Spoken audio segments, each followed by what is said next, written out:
আমরা নোয়াখালী সুনাম অঞ্চলের পোলা ভাই, আমরা কথা দিয়ে কথা রাখি। ও ভাই, ভাই আর এটা মাফ করে দেন ভাই, এই হাসকাতে মাফ করে দেন ভাই। হ্যাঁ, আপনি কত টাকা দাবি করছেন মোবাইল দিন আগে? আমরা কথা দিয়ে কথা রাখি। সব কাপড় ধারণা হলো চোর কাল খাই না লোক হলে কে খায়? মানুষ খায়, যারা মাথা পুরি করে তারা খায়। আমরা নোয়াখালী পোলামেন খাই না। আয় আমরা হাতে তুমি কি চান না? আর মোবাইল তো তুলি দেন ভাই। আমার মাল বেচা হয়তো 40,000। হ্যাঁ, হ্যাঁ না, আমি 25,000। খুঁজিয়ে দেন। ভাত আমার নষ্ট হয় না, ভাত তো ঠিকই আছে। আছে। তাহলে হ্যাঁ না, আমার কিনা দাম 25,000 দিতে। আচ্ছা, আর 5,000 দাবি করতেছেন? এটা আপনার পাঁচ যাবেন না 20 তারিখে হাজিরা দিতে করে?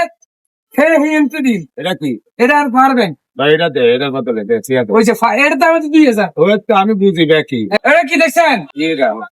এটা মেশিন, টাকার মেশিন। আপনি আমার কইছেন না যে আমরা নোয়াখালী পোলাপাইন কথা দিয়ে কথা রাখি না? এখন আমরা কথা দিয়ে কথা রাখি। এটা দিয়ে দেন, মাফ করে দেন না। আর ভাই, তোরে আর সুযোগ দিব না, বহুত কিছু। আরে হারস না আমার। ও ভাই, ভাই আর এটা মাফ করে দেন ভাই, এই হাসকাতে মাফ করে দেন ভাই। আরে না। ভাই ভাইয়া, ভাই ও ভাই, আমার তো কইছি ভাই, আর করুন না ভাই, হাসকাতে মাফ করে দেন। করছেন? হ্যাঁ, সানি ভিডিও করতে পারেননি ভাই? না রে না, সিমিট রাখছি এই যা। মাটিয়ে দিছি তো। এই যে আমি শ্যান কম নাই।